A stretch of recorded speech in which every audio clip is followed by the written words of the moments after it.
आफादा 17थि कमल कुमार ब्रह्म देरहासार बान्था जायखौ जोङो मेट्रिक आनजादाव उथ्रिसारनो हानाय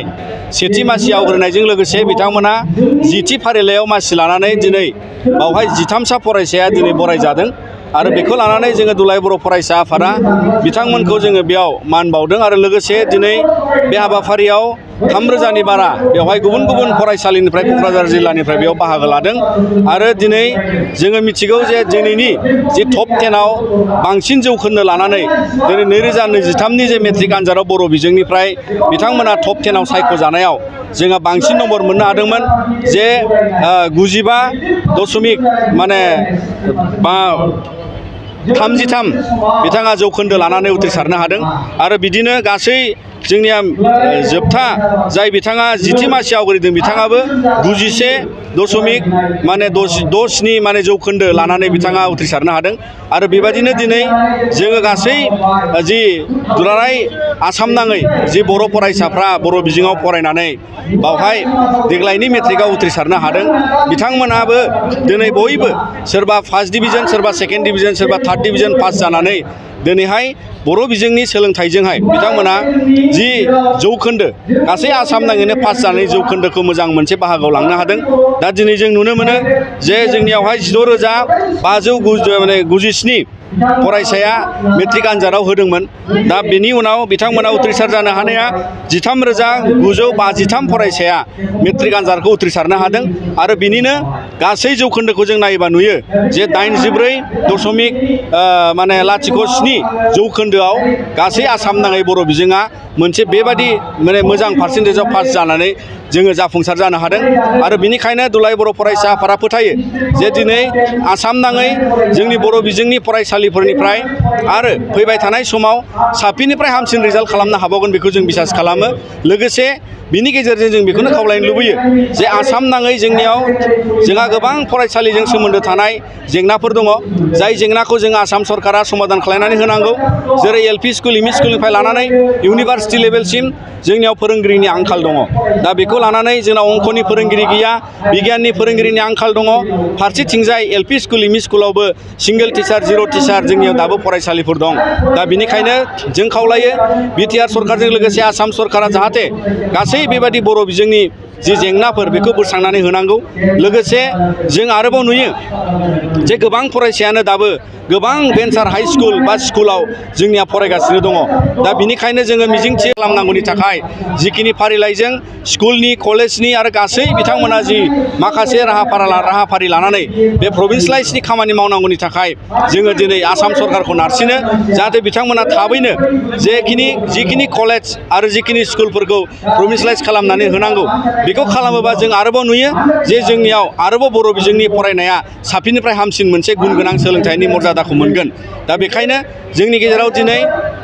जोङो बे मान बावनाय हाबाफारियाव आरोबाव गुबुन रोखोमै जोङो माखासे जर'खायै माखासे फरायसाखौ मोननो हादों जाय फरायसाफ्रा बर' बिमा रावनि नङा नाथाय बिथांमोना बर' बिजोंनि फरायसालियाव फरायनानै बावहाय जोङो 4 फरायसा बिथांमोनखौ बेवहाय मोननो हादों आरो बिथांमोनखौ जोङो मान बावदों दा बिथांमोना धर्मेश्वर दास होननाय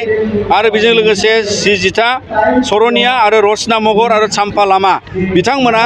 गुबुन रावनिब्लाबो बिमा रावनिब्लाबो बिथांमोना बर' रावाव बर' मिडियाम फरायसालियाव फरायनानै बेबादि फार्स्ट डिभिजन लानानै जाफुंसारदों आरो बिथांमोनखौ जों बेयाव मान बावदों लोगोसे बिथांमोननो दिनै कमल कुमार ब्रह्म देरहासार बान्था मोनगिरि बिथांमोना साइटेसन मोनदों मान बिलाइ गांफा लोगोसे 10,000 रां बिथांमोना बान्था मोनदों आरो बेजोंनो कमल कुमार ब्रह्मनि जिउ खौरां बिजाब बिथांमोना मोनदों आरो बेजों लोगोसे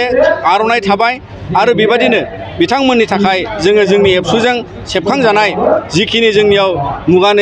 मुगानि साखिनिफ्राय जागायनानै जेसेबां जोंनि एबसुजों सेबखांजानाय बिजाब दं बिथांमोननो जों हरदों लोगोसे दिनै जोङो बिथांमोनखौ मिजिंथियो जे बिथांमोना इयुनाव आरोबाव जाफुंसार साफा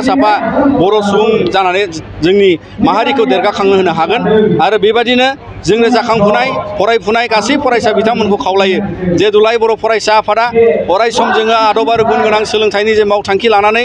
आथिखालाव मावगासिनो दङ आरो बेबादिनो नैबे मुगाखौ जों दावगालांनो थाखाय जों जुजिनांगोन आरो दिनै समाव जोङो बेखौनो खावलायबावनो लुबैयो जे जि बिमा रावजों सोलोंथाइ लानायाव गुन गोनां सोलोंथाइ लानायाव जि दावगाफुनाय समाव जोंनि आसामाव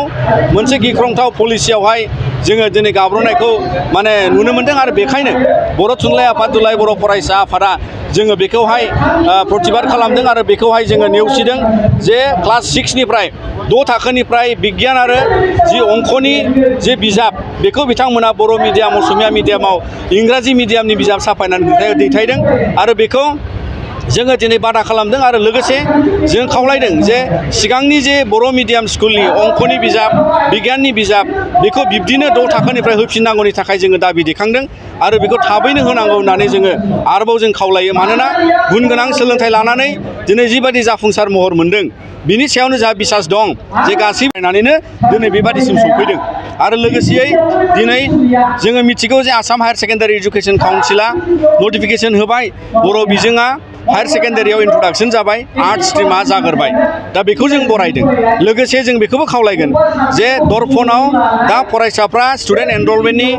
हायार सेकेन्डारियाव फार्स्ट इयारनि मुं थिसननायनि फर्म फिलआपनि बा रेजिस्ट्रेसननि खामानि सोलिगासिनो दङ दा बेवहाय जाहाथे बर' बिजोंनि अपसनखौ बेखेवनानै होयो दर्पणआव बेखौ जों खावलायगोन आरो काउन्सिलनिसिम जों थाबैनो लाइजाम लिरहरगोन मानोना थांनाय सप्तायाव बिनि नटिफिकेसन ओंखारदोंमोन आरो बेखायनो बधाय बिथांमोना बेखौ होस्लाबनो हायाखै नाथाय जोङो थाबैनो होनांगौ होननानै जोङो दाबि दैखांदों आरो लोगोसे दिनै जों बे हाबाफारियाव जोङो बेंनानै लाबोदों जाय गेदेमा बिथांमोना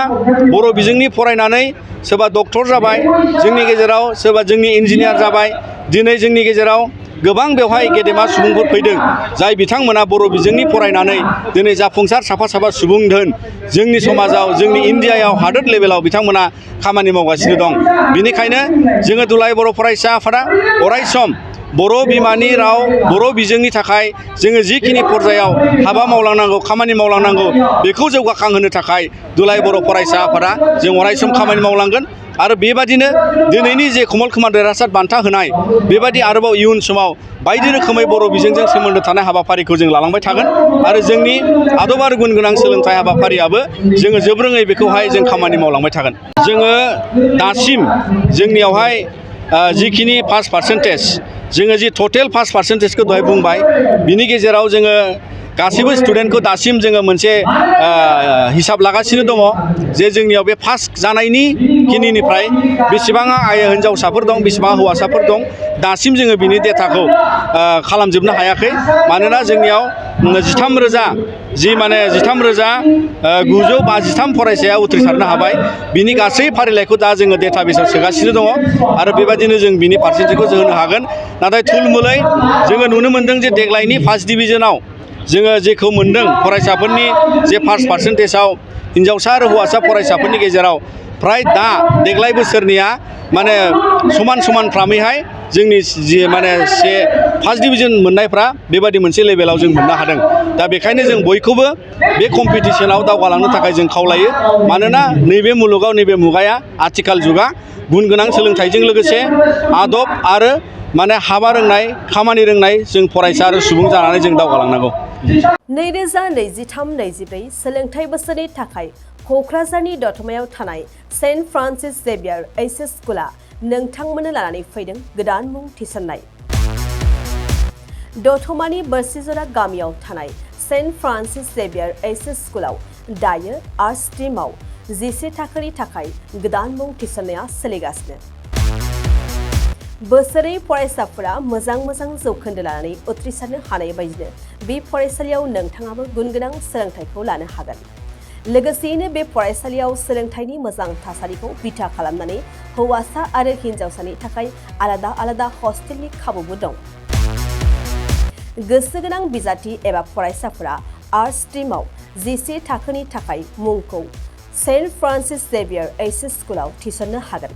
मुं थिसननायनि बागै आबुं बाथ्राखौ मिन्थिनोब्ला नैबे मबाइल नाम्बार 7637819350 एबा 6900559217 आव थोंजों सुलाद लानो हागोन थामहिनबा सेन्ट फ्रान्सिस जेभियार एइचएस स्कुलाव थांनानैबो नोंथाङा सुलाद लाहैनो हागोन